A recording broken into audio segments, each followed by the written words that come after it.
Hello everyone, स्वागत है आप सभी का वेदांत क्लासेस की इस ऑनलाइन प्लेटफॉर्म पे। कैसे हैं आप सभी मस्त होंगे, स्वस्थ होंगे और अपनी अपनी तैयारी में व्यस्त होंगे। चलिए, साइंस की क्लास में हम लोग पढ़ रहे थे परिसंचरण तंत्र, सर्कुलेटरी सिस्टम। और परिसंचरण तंत्र में हमने हृदय के बारे में पढ़ना स्टार्ट कर लिया था और हमने देखा था कि हृदय धड़कन का नियमन कैसे होता है, कौन कौन से हार्मोन्स हृदय धड़कन की गति को बढ़ाते हैं या घटाते हैं, और साथ ही हमने देखा था कि सामान्य हृदय गति कितनी होती है। तो आज उससे आगे ही स्टार्ट करेंगे। तो टॉपिक हमारा रहने वाला है क्या भाई? परिसंचरण तंत्र, मानव शरीर का परिसंचरण तंत्र हम पढ़ रहे हैं। Blood circulatory system, blood circulatory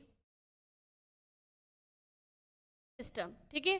चलिए, अब ये जो ब्लड सर्कुलेटरी सिस्टम है, इसमें हम लोग पढ़ चुके थे। कहाँ तक हम पढ़ चुके थे कि भाई जो सामान्य हृदय दर होती है वो 72 बार होती है, 72 बार हमारी हृदय धड़कन होती है। अगर वो हृदय धड़कन असामान्य रूप से तेज हो जाए तो उसको हम कहते हैं टेकिकार्डिया। और असामान्य रूप से अगर हृदय धड़कन कम हो जाए तो उसे कहते हैं ब्रेडिकार्डिया। यहाँ तक हम पहले पढ़ चुके थे। अब आज हम पढ़ेंगे ईसीजी के बारे में। किसके बारे में भाई? ईसीजी के बारे में। ये ईसीजी जो है, इलेक्ट्रोकार्डियोग्राफी, ये हृदय से संबंधित ही होती है ना।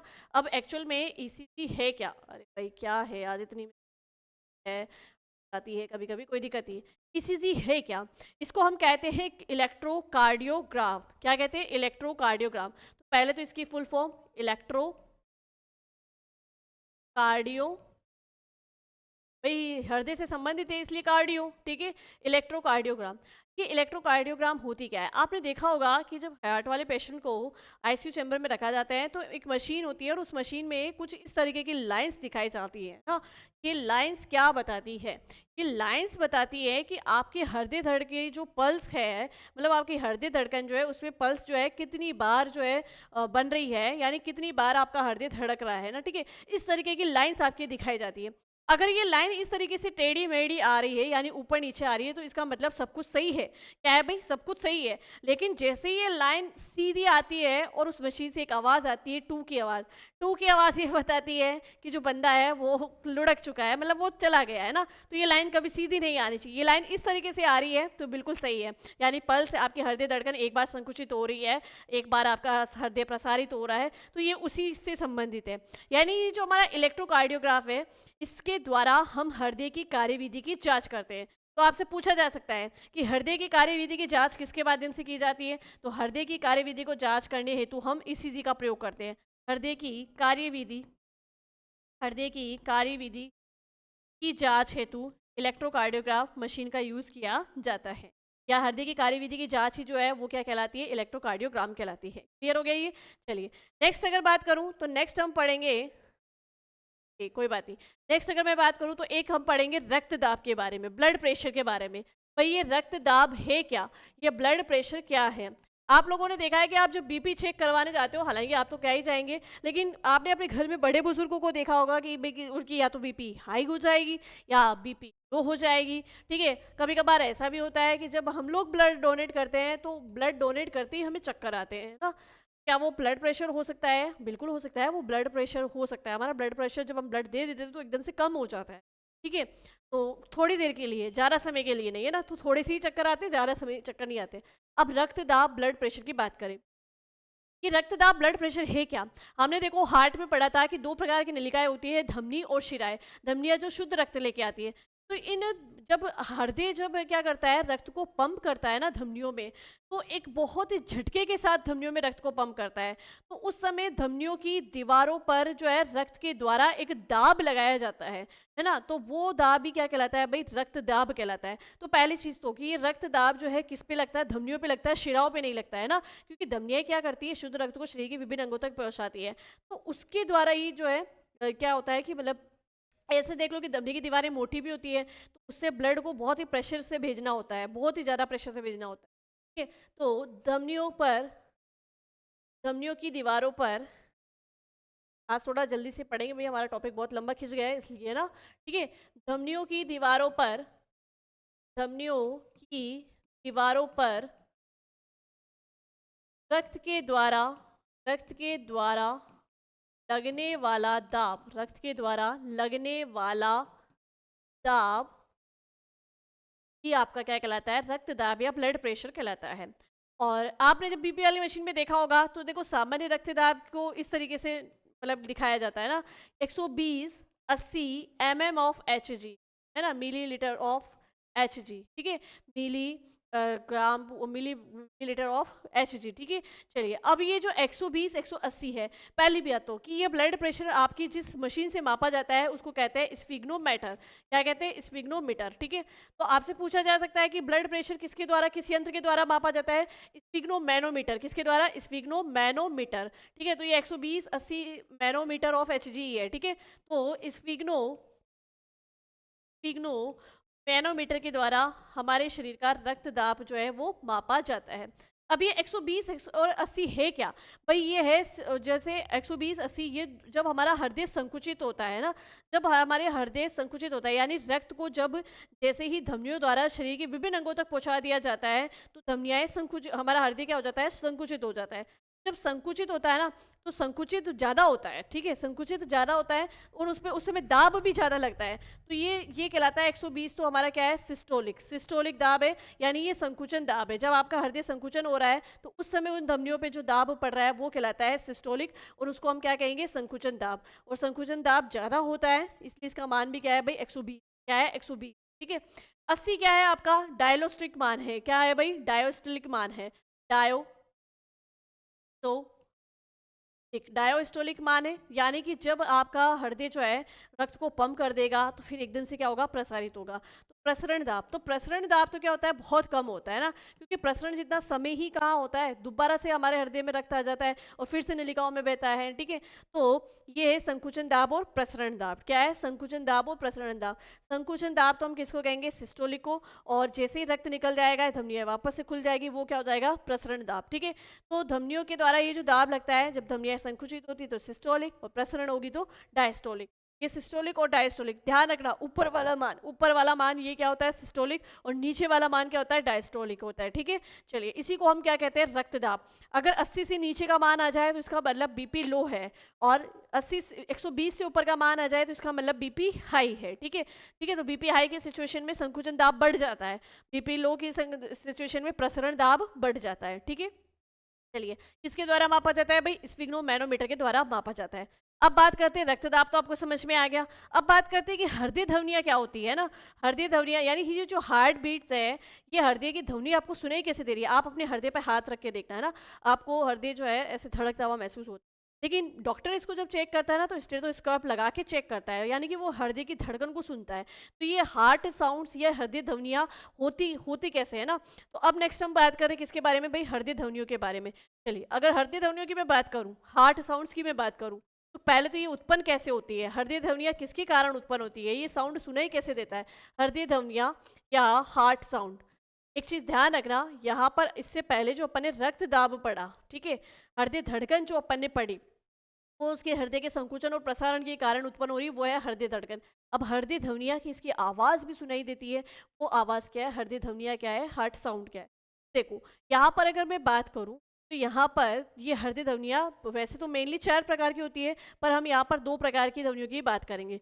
एक होती है S1 ध्वनि और एक होती है S2 ध्वनि। एक तो क्या हो गई भाई? S1 ध्वनि, और एक है S2 ध्वनि, क्योंकि वॉल्व जो है 4 प्रकार के वॉल्व है, तो चारों प्रकार के वॉल्व से जो है अलग अलग ध्वनियाँ उत्पन्न होती है। तो S1 S2 S3 S4 4 होती है हार्ट ध्वनियाँ। लेकिन हम जो इस हृदय ध्वनि की बात कर रहे हैं, जिसको डॉक्टर लगाकर सुनता है ना, स्टेथोस्कोप लगाकर सुनता है, उसके लिए हमें ये 2 ही ध्वनियाँ काफ़ी है।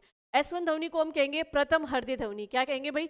प्रथम हृदय ध्वनि, ठीक है। और S2 को हम कहेंगे द्वितीय हृदय ध्वनि। क्या कहेंगे? द्वितीय हृदय ध्वनि, ठीक है। अब ये S2 या S1 क्या है, कहाँ से उत्पन्न होती है, हार्ट के अंदर ये किस जगह से उत्पन्न होती है, तो अगर हम देखें तो सुनिएगा ध्यान से कि जब भी द्विवल्य और त्रिवल्य कपाट बंद होते हैं तो उनके बंद होने से जो ध्वनि उत्पन्न होती है वो तो होगी आपकी S1 ध्वनि। कौन सी ध्वनि भाई? S1 ध्वनि, ठीक है। तो यहाँ पर लिख सकते हो कि द्विवल्य द्विवल्य व त्रिवल्य द्विवल्य व त्रिवल्य कपाट त्रिवल्य कपाट के बंद होने से, जैसे रक्त उनमें से निकल जाएगा फिर वो कपाट जब बंद होंगे, कपाट के बंद होने से जो ध्वनि उत्पन्न होती है तो ध्वनि उत्पन्न होती है वो होती है S1 ध्वनि। क्या होती है भाई? S1 ध्वनि। सबसे ज़्यादा यही ध्वनि सुनाई देती है ना, इसे हम कहते हैं लब की ध्वनि। क्या कहते हैं भाई? लब की ध्वनि। ठीक है, लब की ध्वनि ये लगभग होती है आपकी 0.15 सेकंड तक, सबसे ज़्यादा इसी की आवाज़ आती है ना, तो 0.15 सेकंड तक ये लब की ध्वनि होती है। इसके अलावा अगर हम बात करें तो दूसरी ध्वनि क्या है? अर्धचंद्राकार कपाट। जल्दी से याद कीजिए कि ये अर्धचंद्राकार कपाट या ये सेमी लूनर कपाट कहाँ पाए जा रहे थे भाई? जो हमारी पल्मनरी वेन्स थी, जो हमारी पल्मनरी आर्टरीज थी, फुफ्फुसी धमनी और फुफ्फुसी शिरा, उन पे जो कपाट पाए जा रहे थे वो कौन से थे भाई? अर्धचंद्रा कपाट। ठीक है, तो इन अर्धचंद्राकार कपाटों के बंद होने से, अर्धचंद्राकार कपाटों के बंद होने पर जो ध्वनि उत्पन्न होती है वो आपकी ध्वनि क्या कहलाएगी? डब की ध्वनि। क्या कहलाएगी भाई? डब की ध्वनि। ठीक है, तो ये लब डब की ध्वनि हमारी क्या है? हृदय ध्वनि है। लब डब की ध्वनि हमारी क्या है? हृदय ध्वनि है। ठीक है, चलिए आगे। चलिए, अब ये डब के रूप में हो गई, वो लब के रूप में हो गई, लेकिन ज़्यादा वही होती है, इसकी तो मात्रा बहुत ही कम होती है। हम कह सकते हैं 0.1 सेकंड की मतलब होती है, बहुत कम के लिए होती है। 0.1 सेकंड के लिए ये ध्वनि सुनाई देती है। तो लब डब की ध्वनि से हमारी हृदय ध्वनियाँ बनती है। क्लियर हो गई बात? चलिए, तो ये देखो परिसिंचन तंत्र में जो हमें 3 चीज़ें पढ़नी थी उसमें से एक हृदय। हृदय के बारे में हम कंप्लीट पढ़ चुके हैं। हृदय क्या है, हृदय की संरचना क्या है, हृदय में रक्त कैसे आता है और कैसे रक्त शरीर के अंगों तक पहुंचता है, कौन लाता है कौन नहीं लाता है, साथ ही साथ में हृदय का पेसमेकर कौन सा है, पेस सेटर कौन सा है, हृदय ध्वनियाँ कैसे उत्पन्न होती है, कहाँ से संकेत मिलते हैं, हृदय धड़कन क्या है, वो कैसे उत्पन्न हुई। ठीक है, ये सब कुछ हम जो है हृदय के बारे में पढ़ चुके हैं। अब हम बात करेंगे दूसरे पॉइंट पे, अब हम बात करेंगे रक्त के ऊपर कि रक्त क्या है। मानव शरीर के रक्त की बात करें, मानव शरीर के ब्लड की बात करें, रक्त या ब्लड की हम बात करें तो रक्त, मानव शरीर का रक्त क्या है भाई? मानव शरीर का रक्त जो है वो एक तरल संयोजी उत्तक है। सबसे पहली चीज है ना, रक्त एक तरल संयोजी उत्तक होता है। रक्त एक तरल संयोजी उत्तक होता है। अब तरल संयोजी उत्तक वो होते हैं जो चीजों को आपस में जोड़ते हैं, कनेक्ट करना, कनेक्टिव टिश्यू। संयोजी उत्तक को हम क्या कहते हैं? Connective tissue. ठीक है, अब ये जो लिक्विड कनेक्टिव टिश्यू है इसका काम क्या है? जोड़ने का। जोड़ने का काम कैसे? कि हृदय से रक्त को शरीर के विभिन्न अंगों तक लेके जा रहा है, यानी अंग और हृदय को एक रक्त के माध्यम से कनेक्ट कर रहा है ना। तो भाई ये सिर्फ यहाँ पे कनेक्ट कर रहा है, ऐसा कनेक्ट नहीं कि भाई ना किसी दो चीज़ों को आपस में जोड़ रहा है। भाई इसके माध्यम से जो है रक्त आपका हृदय से विभिन्न अंगों तक जा रहा है, विभिन्न अंगों से हृदय तक आ भी पा रहा है, बस ऐसा कनेक्शन है ना। तो ये कनेक्शन, उसके आधार पर हम कह सकते हैं कि रक्त एक तरल संयोजी उत्तक है। ठीक है, अब इस मानव शरीर के हृदय का रक्त का जो पीएच मान होता है, पीएच मान होता है 7.4, यानी ये हल्का क्षारीय होता है। क्या होता है भाई? हल्का क्षारीय होता है। मानव शरीर का जो रक्त है वो हल्का क्षारीय प्रकृति का होता है। अब इस रक्त के अंदर अगर हम बात करें तो मनुष्य के शरीर के अंदर जो है लगभग कितना, एक वयस्क मनुष्य में लगभग कितने लीटर जो है रक्त होता है? तो हम लिख सकते हैं 5.5 लीटर। कितना हो सकता है भाई? 5.5 लीटर। तो वयस्क मनुष्य में वयस्क मनुष्य में सामान्यतः वयस्क मनुष्य में सामान्यतः 5.5 लीटर रक्त की मात्रा होती। 5.5 लीटर रक्त की मात्रा। ठीक है, अब ये जो रक्त है इसका एक बार संगठन देख लेते हैं कि ये रक्त जो है, इस रक्त के अंदर क्या क्या मिला होता है। ठीक है, अगर रक्त के संगठन की बात करूँ तो रक्त के 2 भाग होते हैं। रक्त के संगठन में हम 2 भाग पढ़ेंगे। ठीक है, रक्त के संगठन में एक तो इसका तरल भाग होगा और एक इसका ठोस भाग होगा। जो रक्त का संगठन है इसमें एक भाग जो कि इसका तरल भाग है, उस तरल भाग को हम क्या कहेंगे? प्लाज्मा कहेंगे। तरल भाग को तो हम क्या कहते हैं भाई? प्लाज्मा कहते हैं। तरल भाग की मैं बात करूँ तो लिक्विड पार्ट जो है इसका प्लाज्मा के रूप में होगा। किस रूप में होगा भाई? प्लाज्मा रूप में होगा ना, लिक्विड भाग प्लाज्मा। ठीक है, चलिए, लेकिन रक्त का कुछ भाग ठोस भाग होता है, रक्त का कुछ भाग ठोस भी होता है। ठोस रूप में इसमें क्या पाई जाएगी? ठोस कणिकाएं पाई जाएगी। ठोस कणिकाएं पाई जाती है। ठोस भाग के रूप में इसमें ठोस कणिकाएं पाई जाती है। ठीक है, इसको कार्पोस्यूलर पार्ट्स भी कह सकते हो। मतलब इसको हम कॉर्पस्क्यूलर पार्ट क्यों कहेंगे? क्योंकि भाई ये कणिकाएं पाई जा रही। ठीक है, इसका ठोस भाग कैसा होगा भाई? ठोस भाग जो होगा वो ठोस कणिकाएं वाला भाग होगा। इससे पूछा जा सकता है क्वेश्चन, नॉर्मली भी ये बन सकता है कि रक्त का प्लाज्मा भाग किस अवस्था में होता है? तो तरल अवस्था में होता है। रक्त की कणिकाओं से बना भाग रक्त का कौन सा भाग कहलाता है? तो ठोस भाग कहलाता है। लेकिन अगर मैं बात करूं तो सबसे ज़्यादा भाग जो है 55%, लगभग 55% उसका तरल भाग ही होता है और 45% में ये सारी रक्त कणिकाएं होती। ठीक है, समझ में आ गई बात? चलिए, अब एक बार और आगे देखो, अगर इसकी संगठन को हम अच्छे से समझे तो ये जो तरल भाग में प्लाज्मा है, इस प्लाज्मा के अंदर क्या क्या पाया जाता है। तो रक्त का जो पहला भाग है भाई प्लाज्मा, इस प्लाज्मा को अगर मैं बताऊं तो इस प्लाज्मा में क्या क्या पाया जाएगा। भाई ये जो प्लाज्मा है ये रक्त का सबसे पहले क्या है भाई, तरल भाग है। रक्त का तरल भाग, रक्त का तरल भाग ये क्या कहलाता है, प्लाज्मा कहलाता है। इस प्लाज्मा में आप मान के चलना 90 से 92% तो क्या होता है, जल होता है। क्या होता है, 90 से 92% जल होता है। और 8 से 10% के हिस्से में अगर मैं बात करूं तो जैसे कि इसमें एंजाइम्स हो सकते हैं, प्रोटीन हो सकते हैं। एंजाइम हो गया, ठीक है, प्रोटीन हो गया, प्रोटीन हो गया, एंजाइम, प्रोटीन, या हम कह दें कि गैसें हो सकती हैं। भाई रक्त के अंदर भी तो गैस पाई जाती है ना, ऑक्सीजन CO2 जो भी है वो गैसें इसी के अंदर होगी, ठीक है। गैसें हो सकती है, एंटीबॉडीज हो सकती है। एंटीबॉडी जो पाई जाती है हमारे शरीर की वो इस रक्त की इस प्लाज्मा भाग में ही पाए जाते हैं। हार्मोन्स भी इसी प्लाज्मा भाग में मिलते हैं और शरीर के विभिन्न अंगों तक पहुंचते हैं, ठीक है। तो रक्त का तरल भाग प्लाज्मा जिसमें 90 से 92% जल होगा, 8 से 10% एंजाइम्स, प्रोटीन, गैसें, एंटीबॉडीज, हार्मोन्स हो सकते हैं, ठीक है। चलिए अब एक चीज बात करें कि ये रक्त का प्लाज्मा भाग दिखता कैसा है। देखो दूसरा भाग क्या है भाई, रक्त कणिका है, उनको हम अलग से पढ़ेंगे बाद में, ठीक है। पहले हम प्लाज्मा वाले भाग को ही क्लियर कर रहे हैं ना, ठीक है। अब ये जो प्लाज्मा भाग है ये होता कैसा है भाई, ये अगर इसकी बात करूं मैं तो ये हल्के पीले रंग का होता है। कैसा होता है भाई, हल्के पीले रंग का होता है। इसके रंग की बात की जाए कि प्लाज्मा का रंग कैसा है तो हल्के पीले रंग का, हल्के पीले रंग का भाग होता है ये। क्या होता है भाई, हल्के पीले रंग का होता है, क्या होता है, ये प्लाज्मा होता है, ठीक है। चलो आगे देखो, आगे अगर हम प्लाज्मा के बारे में बात करें भाई इसमें सभी पोषक पदार्थ पाए जाएंगे। पोषक पदार्थ जो हम कहते हैं ना कि छोटी आंत से अवशोषित होने के बाद में उन पोषक तत्वों को रक्त में मिलाया जाता है। तो रक्त में वो पोषक तत्व कहाँ आके मिलेंगे, वो प्लाज्मा में ही आके मिलेंगे, ठीक है। तो यहाँ पर लिखोगे कि प्लाज्मा में पोषक पदार्थ, पोषक पदार्थ होते हैं, सभी न्यूट्रिएंट्स इसी के अंदर आके मिलते हैं, लाइक कार्बोहाइड्रेट, प्रोटीन, वसा जो भी है, सभी पोषक पदार्थ इसी के अंदर आएंगे, खनिज तत्व भी इसी में आएंगे। फिर अगर हम बात करें इस प्लाज्मा में कुछ उत्सर्जी पदार्थ भी होते हैं। प्लाज्मा में उत्सर्जी पदार्थ किस किस रूप में हो सकते हैं। उत्सर्जी पदार्थों की मैं बात करूं तो यूरिया, यूरिक अम्ल, है ना, क्रिस्टिनिन, ये सारे उत्सर्जी पदार्थ यहाँ प्लाज्मा में ही होते हैं। या यूरिक अम्ल, ठीक है, जिनको क्या किया जाता है, किडनी के द्वारा, किडनी के द्वारा इनको जो है रक्त में से छान कर अलग ही किया जाता है और फिर जो है मूत्र मार्ग यानी यूरेथ्रा द्वारा जो है शरीर से बाहर त्याग दिया जाता है, ठीक है, मूत्र के रूप में। तो ये यूरिया, यूरिक अम्ल बेसिकली होते कहाँ है, रक्त में होते हैं और रक्त के प्लाज्मा भाग में होते हैं। कहाँ होते हैं, रक्त में, रक्त के प्लाज्मा भाग में होते हैं। फिर अगर मैं बात करूँ कि इसमें गैसें भी पाई जाती हैं तो भाई गैसें कौन कौन सी, गैसें CO2 और O2। गैसें CO2 और O2 ये भी इसी के अंदर होती है, CO2 व O2 गैसें इसी में पाई जाती है। फिर आगे हम बात करें हार्मोन्स और एंजाइम्स, वो हार्मोन्स और एंजाइम्स भी यही पाए जाएंगे। और यहाँ पर एक रक्त स्कंदन कारक भी पाया जाता है जिसे हम कहते हैं ब्लड क्लोटिंग फैक्टर। रक्त स्कंदन कारक की मैं बात करूँ तो हिपेरिन, मतलब हिपेरिन जो होता है ना वो प्रतिस्कंदन कारक होता है। तो यहाँ पर हिपेरिन भी, रक्त स्कंदन ऐसे समझ लो कि जब आपके चोट लगी, चोट वाले स्थान से, घाव वाले स्थान से रक्त लगातार नहीं बहता है, कुछ समय बाद में रक्त बहना रुक जाता है ताकि वहाँ पे क्या हो जाती है, ब्लड की कोटिंग हो जाती है। तो उसको मतलब वो ब्लड की कोटिंग जिस पदार्थ के द्वारा हो रही है वो पदार्थ कौन सा है भाई, हिपेरिन है। और हिपेरिन कहाँ पाया जाएगा, हिपेरिन भी प्लाज्मा में पाया जाता है, ठीक है।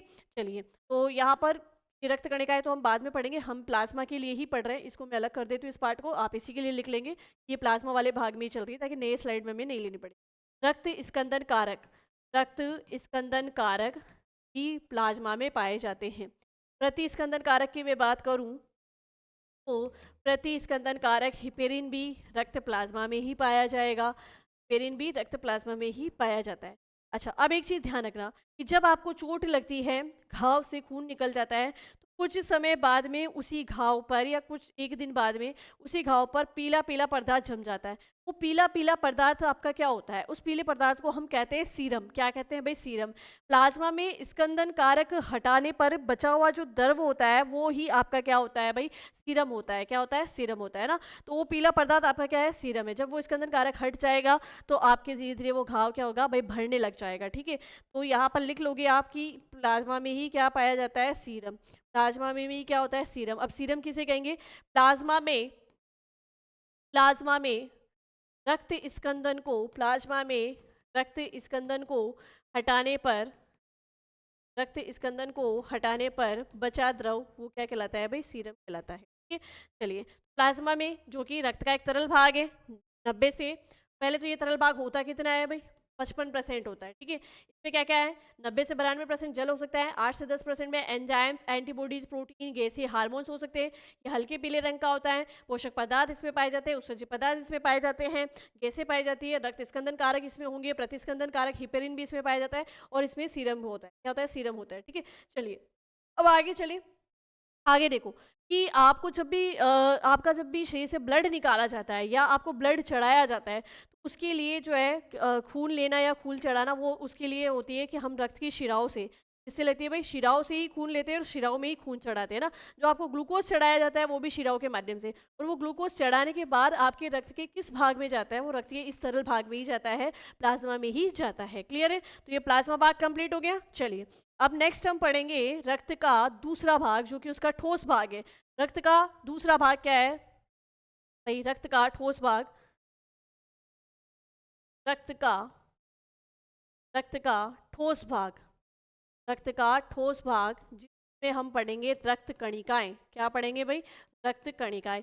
ये रक्त का ठोस भाग, ये रक्त कणिकाएं कितने भाग बनाती है रक्त का, ये बनाती है 45%। कितना भाग बनाती है भाई, 45% भाग जो है रक्त का यही बनाती है। ठीक है, चलिए अब जो रक्त का ये 45% भाग बनता है, इस भाग में क्या क्या हो सकता है। ठीक है, इस भाग में क्या क्या हो सकता है अगर बात करी जाए, तो जैसे कि रक्त कणिकाओं की मैं बात करूँ, इसमें आरबीसी होगी, इसमें डब्ल्यूबीसी होगी, और इसमें प्लेटलेट्स होंगे। तो 3 प्रकार की रक्त कणिकाएं होती है भाई, 3 प्रकार की हमारी रक्त कणिकाएं कौन कौन सी, आरबीसी, डब्ल्यूबीसी और प्लेटलेट्स। ठीक है, आरबीसी, डब्ल्यूबीसी और प्लेटलेट्स।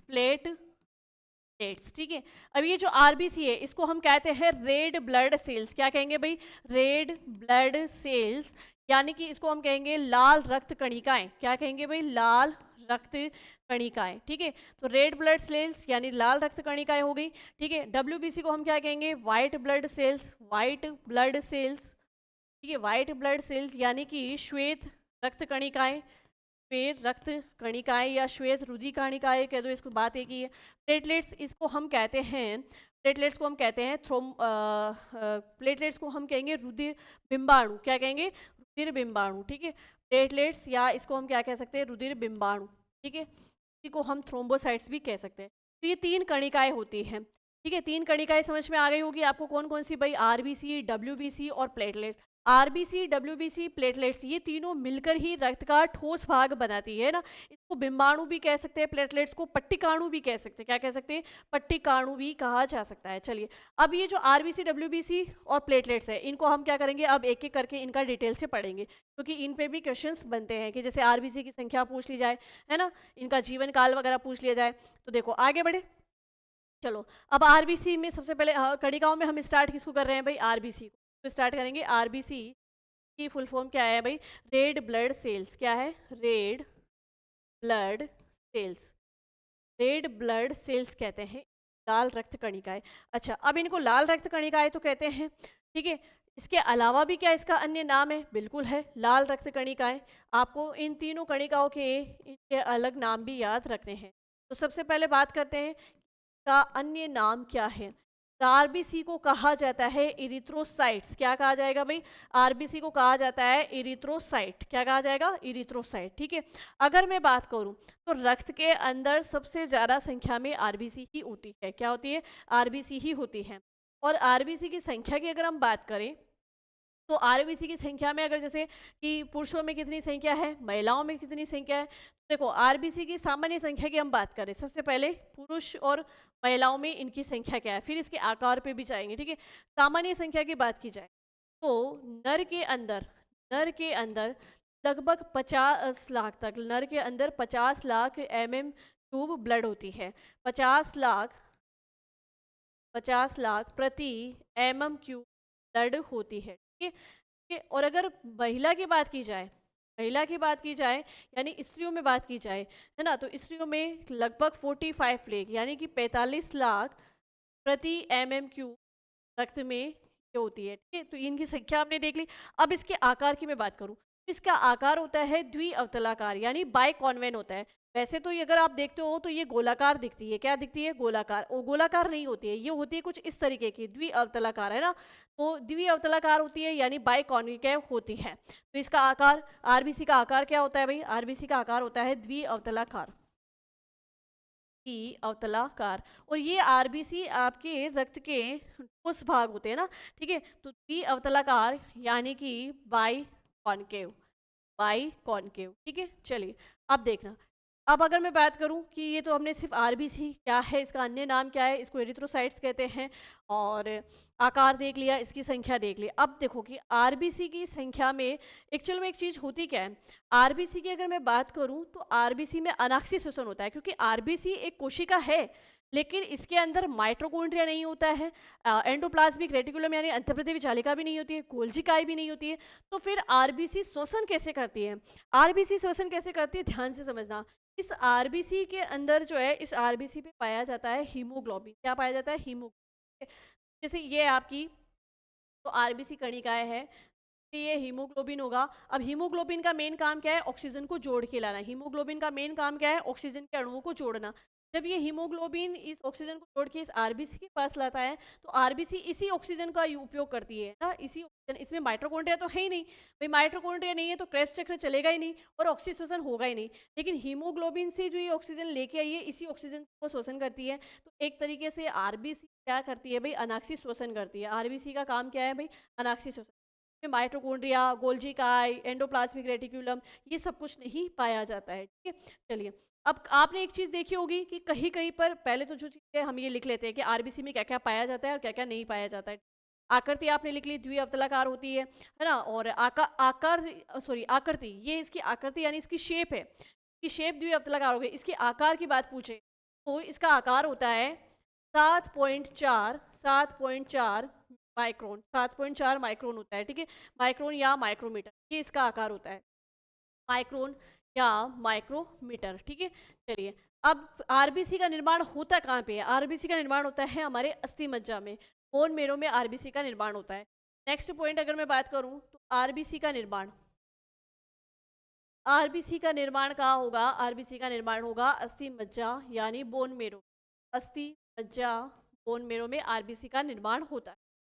ये आकृति हमने देख ली, इसका आकार हमने देख लिया। अब आरबीसी में क्या क्या पाए जाते हैं, आरबीसी में क्या क्या एब्सेंट होते हैं। आरबीसी में केंद्रक नहीं होता, केंद्रक नहीं पाया जाता। आरबीसी में माइटोकॉन्ड्रिया भी नहीं होता। तो ये श्वसन कैसे करती है भाई, जबकि ये कोशिका है, ये अनाक्षी श्वसन करती है, ठीक है।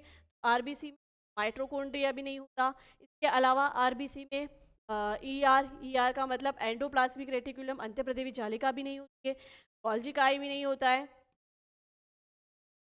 कोशिकाएं भी नहीं होता है। तो कोशिकाएं जैसे इसे कोशिकांग नहीं पाए जाते, ये कोशिकांग नहीं पाए।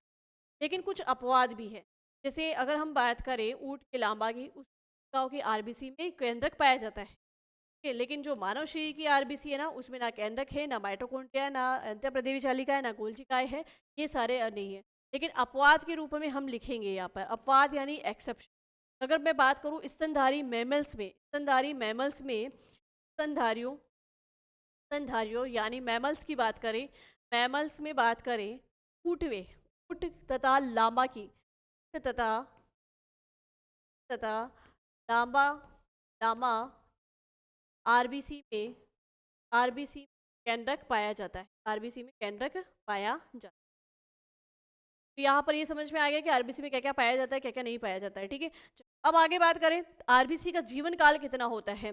तो सामान्य आरबीसी का जीवन काल की अगर मैं बात करूँ तो इसका जीवन काल होता है 120, कितना होता है भाई? जीवन काल का जीवन काल होता है 100, क्या होता है? 120, ठीक है।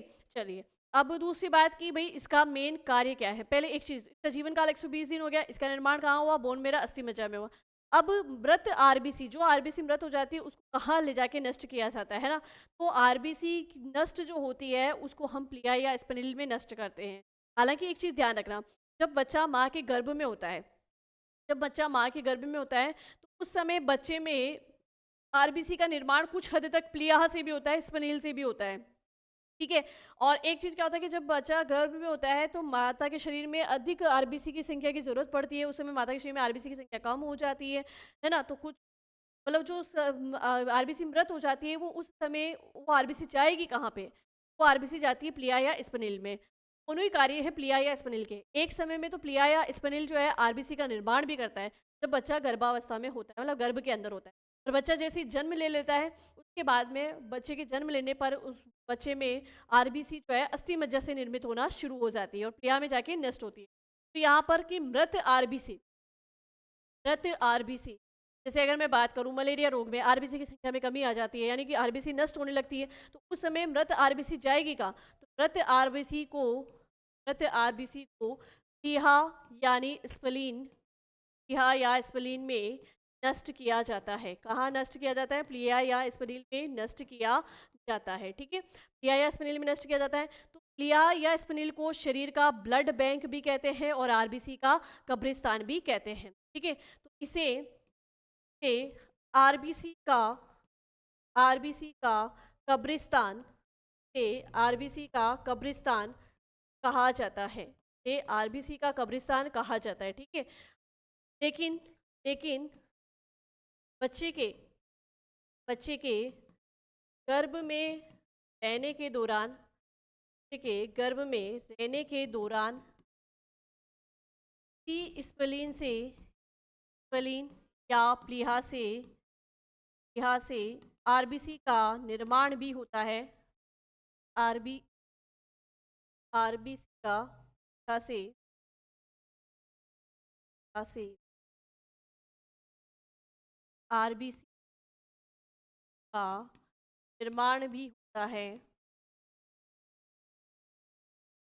या माता की आरबीसी अर्थात माता की आरबीसी माता की आरबीसी बच्चे के माता के आरबीसी बच्चे के स्तन हेतु प्लीहा में यानी स्प्लीन में स्टोर होती है, स्प्लीन में स्टोर। अतः इसे आरबीसी का आरबीसी का अतः इसे आरबीसी का कह दो, या आरबीसी का, या शरीर का ब्लड बैंक भी कहते हैं, का ब्लड बैंक कहते हैं। ठीक है, ये कॉन्सेप्ट आपका क्लियर हो गया कि आरबीसी को कब्रिस्तान भी कहा जाता है और शरीर का ब्लड बैंक भी कहा जाता है। ठीक है, चलिए अब बात करते हैं कि आप लोगों ने सुना होगा कि आरबीसी की संख्या में कमी आ जाना, है ना? तो आरबीसी की संख्या में जब असामान्य कमी होती है तो उस समय कौन सा रोग हो सकता है भाई? एनीमिया रोग हो सकता है। अब एनीमिया रोग है, यानी एनीमिया रोग होता क्या है? खून की कमी होना। ठीक है, अब एनीमिया रोग किन किन कारणों से हो सकता है? एक तो आरबीसी की संख्या में कमी के कारण होता ही है। यहाँ पर हम लिखेंगे कि जब आरबीसी की संख्या में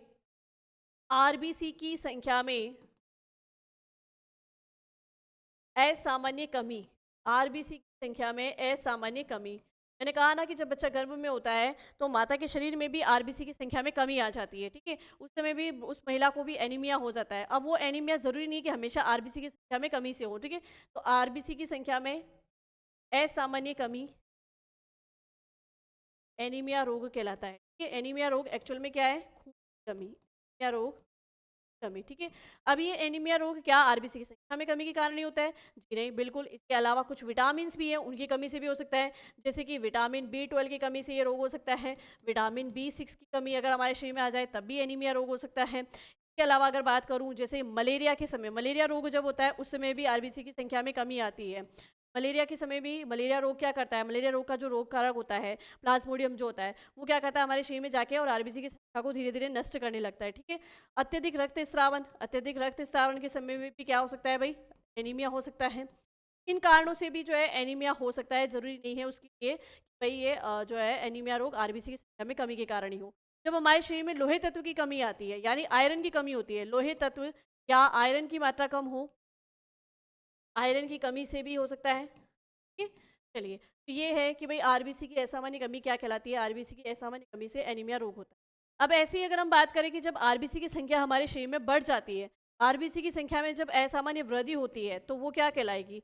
आरबीसी की संख्या आरबीसी की संख्या में असामान्य वृद्धि। आरबीसी की संख्या में असामान्य वृद्धि की हम बात करें तो उसको कहते हैं पॉलीसाथेमिया। क्या कहते हैं भाई? पॉलीसाथेमिया। आप लोगों ने देखा होगा कि अक्सर पहाड़ों पर रहने वाले लोगों के जो चेहरे हैं वो बिल्कुल लाल दिखाई देते हैं, उनके गाल लाल दिखाई देते हैं। क्यों? क्योंकि उनके शरीर में जो है क्या होती है, आरबीसी की संख्या की मात्रा अधिक होती है। कि जैसे आप कहीं ऊंचाई पे जाते हो तो आपका रक्तदाब बढ़ जाता है। अब उस रक्तदाब को नियमित करने के लिए हमारे शरीर में अधिक आरबीसी की आवश्यकता होती है। वैसे रक्तदाब बढ़ता है, आपको अधिक ऊर्जा की आवश्यकता होती है, और अधिक ऊर्जा के लिए हमें क्या चाहिए भाई? ऑक्सीजन चाहिए। और ऑक्सीजन कहाँ होती है भाई? हीमोग्लोबिन के साथ जुड़कर रक्त में आरबीसी के अंदर होती है। तो उस समय आरबीसी की संख्या बढ़ जाती है। ठीक है। अब नॉर्मली आप कहीं ऊंचाई पे चढ़ रहे हो तब भी आरबीसी की संख्या बढ़ सकती है, लेकिन जो पहाड़ों पर रह रहे हैं उनके शरीर में आरबीसी की संख्या हमेशा ऐसे बढ़ी ही रहती है। इसी के कारण उनके जो चेहरे हैं वो बिल्कुल थोड़े लालिमा युक्त है ना, मतलब उनकी स्किन जो है ऐसे लाल रंग की दिखाई देती है। ठीक है। चलिए, तो आरबीसी की संख्या जब असामान्य रूप से बढ़ जाती है तो उसे हम क्या कहते हैं? पॉलीसाथेमिया। क्या कहेंगे? पॉलीसाथे। ठीक है। तो आप दोनों चीजें याद रखना, एनीमिया असामान्य कमी होना और असामान्य वृद्धि होना, पॉलीसाथेमिया। ठीक है। ऊंचाई वाले स्थानों पर लिख सकते हैं अपन यहाँ पे, ऊंचाई वाले स्थानों पर, ऊंचाई वाले स्थानों पर या पहाड़ी क्षेत्र पर, पहाड़ी क्षेत्र पर रहने वाले रहने वाले लोगों में, पहाड़ी क्षेत्र पर रहने वाले लोगों जो है ये पॉलीसाथेमिया देखा जा सकता है। क्लियर हो गई है? या अत्यधिक शारीरिक श्रम करने वाले लोगों में भी देखा जा सकता है। अत्यधिक अत्यधिक शारीरिक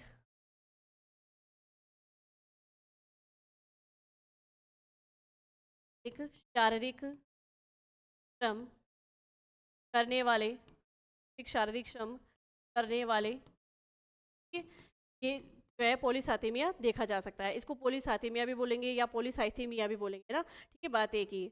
चलिए, तो यहाँ पर आरबीसी की संख्या में कमी क्या कहलाएगी और आरबीसी की संख्या में वृद्धि क्या कहलाएगी, ये सारी चीजें हमने यहाँ पर देख ली।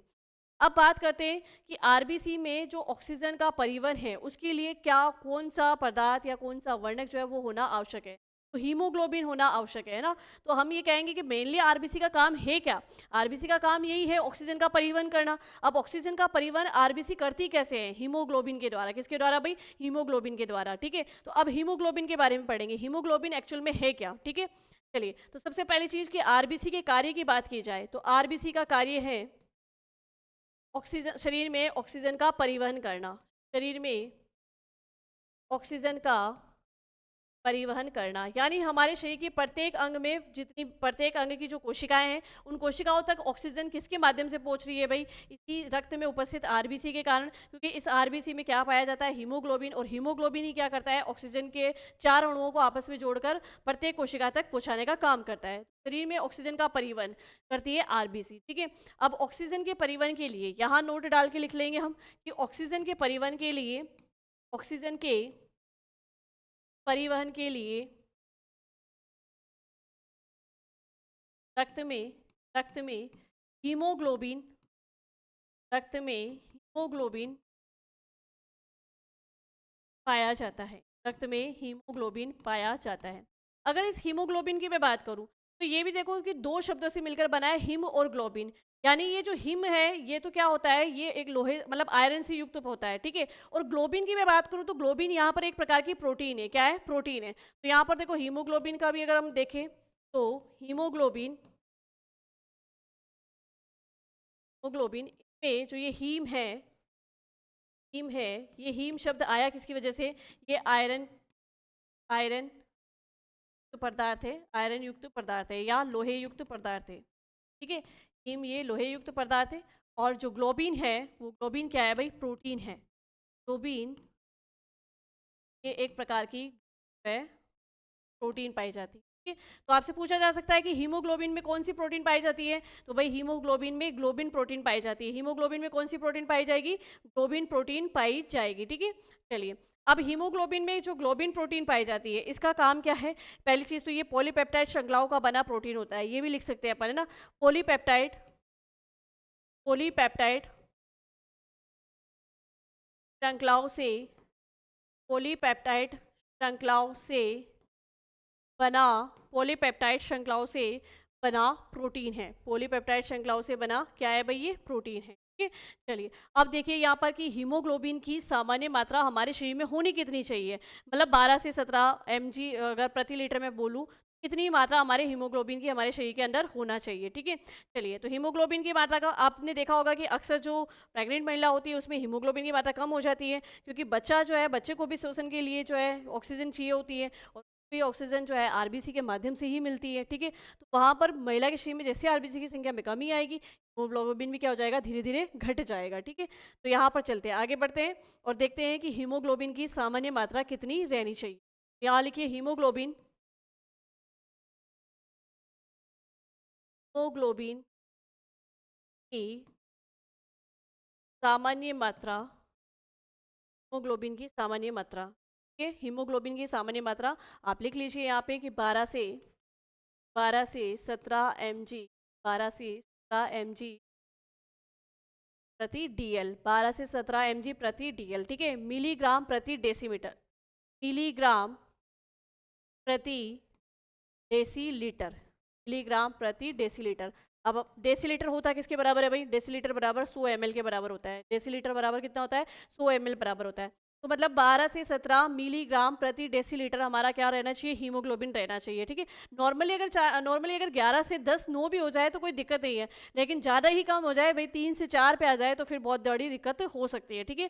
चलिए आगे बढ़ते हैं। अब देखो आरबीसी के मेन कार्य क्या है, आरबीसी के मेन कार्यों की हम बात करें तो सबसे पहली चीज आरबीसी का मेन कार्य क्या है, ऑक्सीजन का परिवहन करना, ऑक्सीजन का परिवहन करना। इसके अलावा आरबीसी क्या करेगी भाई, एक तो किसका काम हो गया, ऑक्सीजन का परिवहन करना, दूसरा रक्त समूह का निर्धारण भी जो है आरबीसी के द्वारा ही होता है। कैसे होता है, आरबीसी की सतह पर कुछ एंजाइम्स पाए जाते हैं, और कौन सा एंजाइम्स पाया जा रहा है उसी के आधार पे हमारे ब्लड ग्रुप जो है वो डिसाइड किए जाते हैं। ठीक है। तो एक तरीके से ये रक्त समूह पर, ये आरबीसी का मेन रक्त समूह का निर्धारण, रक्त समूह का निर्धारण, रक्त समूह का निर्धारण आरबीसी की सतह पर, रक्त समूह का निर्धारण आरबीसी की सतह पर उपस्थित, रक्त समूह का निर्धारण आरबीसी की सतह पर उपस्थित एंजाइम्स, एंजाइम्स के द्वारा, एंजाइम्स के द्वारा, एंजाइम्स के द्वारा होता है। ठीक है।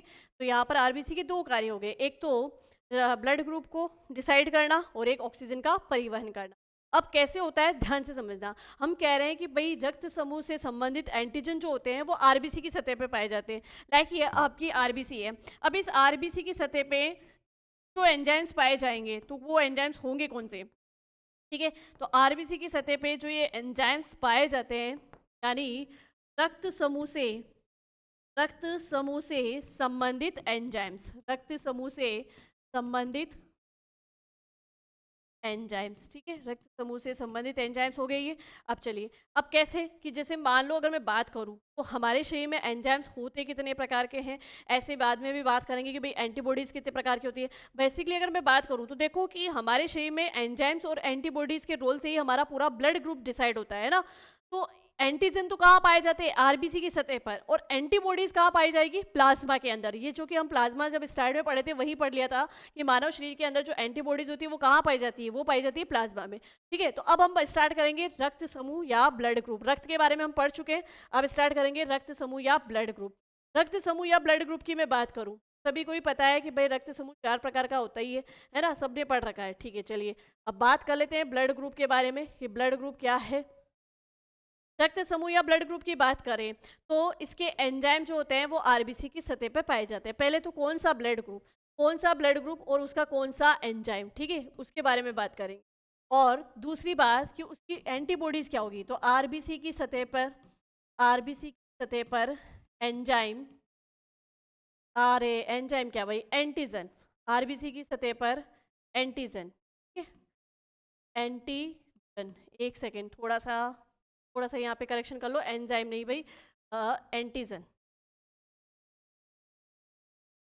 एंटी, कोई बात नहीं, जब इतना लंबा पढ़ाया जाता है तो कुछ चीज़ें समझाई जा रही है लेकिन ये में गलत हो रहा है। ठीक, कोई बात नहीं, एंटीजन। ठीक है। चलिए तो आरबीसी की सतह पे कौन कौन से एंटीजन पाए जाएंगे उसके बारे में हम यहाँ पर देखते हैं,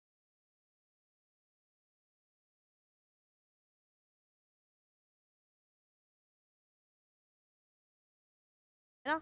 थोड़ा सा यहाँ पर थोड़ा सा करेक्शन कर लीजिए। चलिए, अब पहली बात तो कौन सा ब्लड ग्रुप है और आरबीसी की सतह पर उस ब्लड ग्रुप का कौन सा एंटीजन पाया जाएगा, और फिर हम बात करेंगे कि एंटीबॉडी प्लाज्मा में उसकी एंटीबॉडी कौन सी होगी, प्लाज्मा में एंटीबॉडी कौन सी, ठीक है, ये सब हम देखेंगे। फिर बाद में बात करेंगे कि कौन सा ब्लड ग्रुप जो है किसको दे सकता है, किसको दे नहीं सकता है ना, वो सब कुछ हम बाद में देखेंगे। तो सबसे पहले हम बात करते हैं कि ब्लड ग्रुप जो है भाई बेसिकली कितने प्रकार के, 4 प्रकार के होते हैं। कौन कौन से, जैसे blood group A, blood group B, और ब्लड ग्रुप ए बी, और ब्लड ग्रुप ओ, ठीक है। ये 4 प्रकार के ब्लड ग्रुप होते हैं। अब हमने कहा कि आरबीसी की सतह पे इनके एंटीजन प्रेजेंट होते हैं, तो भाई ये लो आरबीसी, ठीक है, और ये आरबीसी खुद तो क्या है, ठोस रूप में होती है, ठोस कणिका है, ठीक है, और इसके चारों ओर क्या होता है, प्लाज्मा। भाई आरबीसी किस में होगी, ये जितनी भी कणिकाएं है ना, रक्त कणिकाएं, ये प्लाज्मा तरल भाग के अंदर ही होती है, ठीक है। तो ये अपन ने आरबीसी बना ली और इसके बाहर ये तरल भाग बना लिया प्लाज्मा।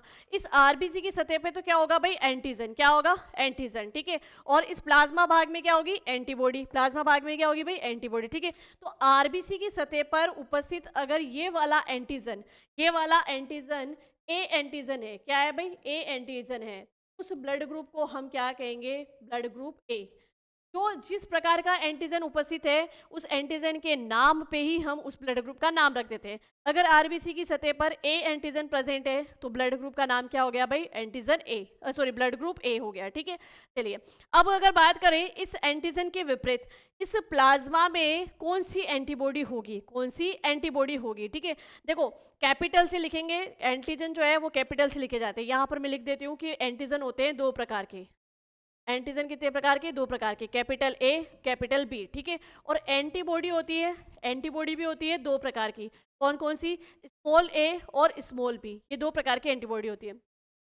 अब ये एंटीजन ए है तो डेफिनेटली यहाँ प्लाज्मा में एंटीबॉडी होगी बी एंटीबॉडी होगी, क्या होगी भाई, बी एंटीबॉडी होगी। क्लियर है यहाँ पे। तो चलिए यहाँ पे कि भाई प्लाज्मा में कौन सी एंटीबॉडी पाई जाती है, बी एंटीबॉडी। जो ब्लड ग्रुप ए है उसका एंटीजन तो होता है ए, और उसकी बॉडी जो एंटीबॉडी होती है वो कौन सी होती है, बी प्रकार की। तो जैसा एंटीजन है ना उसकी विपरीत उसकी क्या है, एंटीबॉडी है। भाई एंटीजन ए है लेकिन एंटीबॉडी क्या है, स्मॉल बी है, तो विपरीत हो गई। चलिए अब देखो दूसरा एग्जाम्पल कि अगर आरबीसी की संख्या पे आरबीसी की सतह पर उपस्थित अगर एंटीजन बी हुआ, एंटीजन क्या हुआ, एंटीजन बी हुआ, बी एंटीजन होगा तो उस ब्लड ग्रुप का नाम क्या रखा जाएगा, ब्लड ग्रुप बी, ठीक है। जो एंटीजन प्रेजेंट है उसी के नाम पे उसका क्या रखा जाता है, ब्लड ग्रुप का नाम रखा जाता है।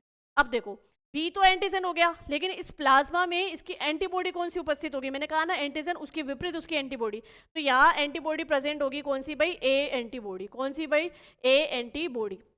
तो ब्लड ग्रुप बी वाले में एंटीबॉडी होती है स्मॉल ए एंटीबॉडी, ठीक है। चलिए ये समझ में आ गया। चलिए अब आगे चलो, ए बी ब्लड ग्रुप में क्या होगा, यानी आरबीसी की सतह पर अगर एंटीजन ए भी प्रेजेंट है और एंटीजन बी भी प्रेजेंट है, आरबीसी की सतह पर अगर 2 प्रकार के दोनों एंटीजन प्रेजेंट हैं, यानी एंटीजन ए और एंटीजन बी, अगर ये दोनों प्रेजेंट हैं तो ऐसा ब्लड ग्रुप ए बी ब्लड ग्रुप कहलाएगा। क्या कहलाएगा भाई, ए बी ब्लड ग्रुप कहलाएगा। दोनों एंटीजन उपस्थित हो तो ब्लड ग्रुप ए बी कहलाएगा, ठीक है। चलिए लेकिन अब क्या होगा, यहाँ आरबीसी की सतह पे जब ये 2 एंटीजन उपस्थित है तो यहाँ ऐसी स्थिति में इसके प्लाज्मा में कोई भी एंटीबॉडी नहीं होगी। तो यहाँ लिख सकते हैं हम कि एंटीबॉडी ए भी एब्सेंट हो जाएगी और एंटीबॉडी बी भी एब्सेंट हो जाएगी, एंटीबॉडी अनुपस्थित होगी, ठीक है, एंटीबॉडी जो है वो अनुपस्थित होगी। चलिए तो यहाँ पर ए बी ब्लड ग्रुप में जो है एंटीबॉडी क्या होती है, एब्सेंट होती है। चलो आगे देखो, ब्लड ग्रुप ओ में क्या होगा, ब्लड ग्रुप ओ की मैं बात करूं तो आरबीसी की सतह पर जो है किसी प्रकार का कोई भी एंजाइम नहीं पाया जाएगा, कोई एंजाइम नहीं होगा, सॉरी कोई एंटीजन नहीं होगा। यानी कि आरबीसी की सतह पर यदि एंटीजन एब्सेंट है तो उसको हम कहेंगे शून्य रक्त समूह, या उसको हम कहेंगे ब्लड ग्रुप ओ। भाई शून्य होता है वैसे तो, लेकिन इसको हमने बोलचाल की भाषा में ओ ब्लड ग्रुप कह दिया, ठीक है। जब एंटीजन अनुपस्थित है इसका मतलब कि शून्य है, ठीक है, एंटीजन की अनुपस्थिति शून्य है। तो एंटीजन एब्सेंट होते हैं किसमें, ब्लड ग्रुप ओ में, ठीक है। लेकिन इसकी प्लाज्मा में दोनों प्रकार की एंटीबॉडी प्रेजेंट होती है। तो दोनों प्रकार की एंटीबॉडी यानी स्मॉल ए एंटीबॉडी और स्मॉल बी एंटीबॉडी, दोनों प्रकार की एंटीबॉडी जो है वो तो प्रेजेंट होती है, ठीक है। तो इस तरीके से ये ब्लड ग्रुप के नाम रखे गए।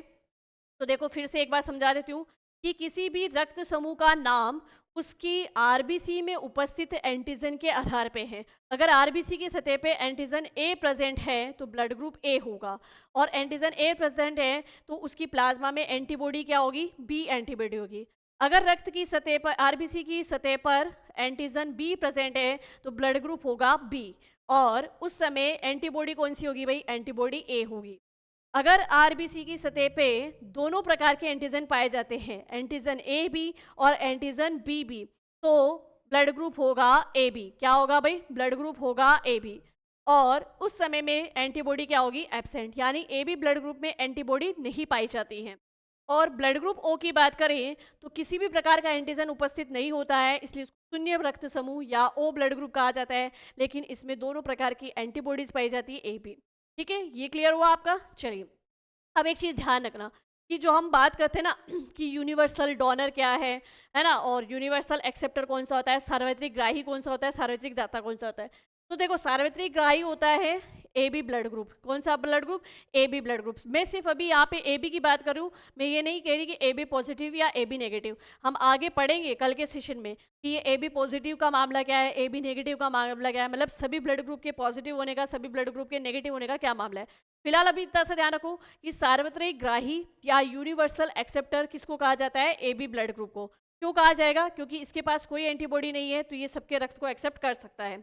दूसरी बात कहते हैं कि सार्वत्रिक दाता यूनिवर्सल डोनर किस कौन से ब्लड ग्रुप को कहा जाता है, ओ को कहा जाता है। क्यों कहा जाता है, क्योंकि इसके पास कोई भी एंटीजन नहीं है तो ब्लड कोटिंग होने की संभावना ही नहीं होती है, तो और ये किसी को भी क्या कर सकता है, रक्त दे सकता है। तो यूनिवर्सल एक्सेप्टर ए बी और यूनिवर्सल डोनर ओ। अब बाद में चर्चा करेंगे कि कौन सा है, ए बी प्लस वाला है या ए बी माइनस वाला, ठीक है। चलिए अब देखो एक चीज़, ये रक्त समूह से रिलेटेड कुछ इंपॉर्टेंट लाइन है वो हम यहाँ लिख लेते हैं। बाकी पूरे ब्लड ग्रुप को हम कल अच्छे से और डिटेल से समझेंगे, या आगे हम RH फैक्टर पढ़ेंगे और उसके बाद ही हम देखेंगे कौन से ब्लड ग्रुप पॉजिटिव कौन से नेगेटिव होते हैं। तो देखो यहाँ पर कि ब्लड ग्रुप ए बी वे A B, blood group A B वे A B, sorry A B और ओ, ए बी वे ओ, इन ब्लड ग्रुप की खोज जो है, ब्लड ग्रुप की खोज कॉल लैंड स्टीनर ने की थी भाई, कॉल लैंड स्टीनर ने की थी। Blood group A, blood group B और ब्लड ग्रुप, इनकी खोज तो की थी कॉल लैंड स्टीनर ने, कॉल लैंड स्टीनर ने इनकी खोज की। इसके अलावा अगर मैं बात करूँ ए बी ब्लड ग्रुप, कौन सा ब्लड ग्रुप भाई, ए बी ब्लड ग्रुप, ए बी रक्त समूह की खोज जो है, ए बी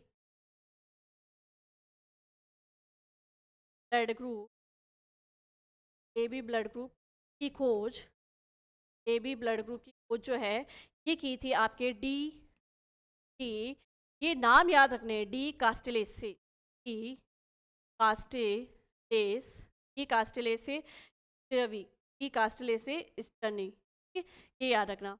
तो यहाँ पर कार्ल लैंड स्टर्नी ने केवल 3 ही रक्त समूह की खोज की थी, और ए बी ब्लड ग्रुप की खोज जो है वो डी कास्टिलेस स्टर्नी ने की थी, ठीक है। चलिए बाकी अगर बात करें तो सार्वत्रिक ग्राही के बारे में हम यहाँ लिख लेते हैं, उसके बारे में चर्चा हम कल के सेशन में करेंगे। सार्वत्रिक ग्राही, सार्वत्रिक ग्राही यानी कि universal acceptor, universal acceptor, universal acceptor होता है यहाँ पे कौन, सार्वत्रिक ग्राही होता है ए बी पॉजिटिव वाला, ए बी पॉजिटिव वाला, ठीक है। क्या है ए बी पॉजिटिव वो कल देखेंगे। सार्वत्रिक, सार्वत्रिक दाता, सार्वत्रिक दाता यानी कि यूनिवर्सल डोनर, यूनिवर्सल डोनर ये होता है आपके ओ नेगेटिव, ठीक है। अब ये क्या है इनके बारे में कल चर्चा करेंगे, RH फैक्टर के बारे में जानेंगे, प्लस और ये नेगेटिव का साइन क्यों आया है इसके बारे में हम कल की क्लास में चर्चा करेंगे। आई होप कि आपको बहुत अच्छे से समझ में आया होगा। अच्छा एक चीज़ जो मेन इंपॉर्टेंट जो हमने क्लास के सेशन में चर्चा जरूर की थी उसके बारे में हम यहाँ पे थोड़ा सा नोट डाल के लिख लेंगे, है ना। आरबीसी, आरबीसी में अनाक्सी श्वसन होता है, एनएरोबिक अनाक्सी होता है, यानी एनएरोबिक रेस्पिरेशन होता है, अनाक्सी श्वसन। हीमोग्लोबिन जो ऑक्सीजन के अणुओं को जोड़ के लाता है, उसी ऑक्सीजन को ये जो आरबीसी है अपनी ऊर्जा के लिए उपयोग भी करती है। बाकी इसके पास खुद का कोई ऐसा अंग नहीं है जो इसको श्वसन में मदद कर सके। जैसे माइटोकॉन्ड्रिया है ही नहीं तो क्रेब्स चक्र चलेगा नहीं, तो ऊर्जा मिलेगी नहीं। तो हीमोग्लोबिन जो ऑक्सीजन को जोड़ के लाता है ना, उसी को ये करती है। चलो एक चीज़ और, हीमोग्लोबिन की से रिलेटेड भी हम जो है एक चीज़ नोट करना चाहेंगे कि यहाँ पे ये क्वेश्चन आया हुआ भी है एग्जाम में, तो इम्पोर्टेंट बनता है कि हीमोग्लोबिन हीमोग्लोबिन का एक अणु हीमोग्लोबिन हीमोग्लोबिन का एक अणु ऑक्सीजन के चार अणुओं को ऑक्सीजन के चार अणुओं को जोड़ता है। ऑक्सीजन के चार अणुओं को जोड़ता है। यानी हीमोग्लोबिन का तो एक अणु, और इससे ऑक्सीजन के कितने अणु जुड़ सकते हैं? इससे ऑक्सीजन के चार अणु जुड़ सकते हैं। ये ध्यान रखना है। ठीक है, ठीक है। चलिए, तो आई होप कि आपको ये जो है आज मानव शरीर का रक्त जो है, रक्त से संबंधित रक्त की संरचना, रक्त का संगठन, प्लाज्मा क्या है, आरबीसी क्या है, उसके बारे में हमने सबने अच्छे से यहाँ पे चर्चा कर ली है। कल हम ब्लड ग्रुप के बारे में अच्छे से पढ़ ही लेंगे। पूरा ब्लड ग्रुप कंप्लीट करने के बाद में हम WBC प्लेटलेट्स के बारे में भी पढ़ेंगे और इस टॉपिक को कंप्लीट बढ़ते रहिए, बढ़ते रहिए, बने रहिए वेदांत क्लासेस के साथ में। मिलते हैं हम हमारी नेक्स्ट क्लास में, तब तक के लिए थैंक यू।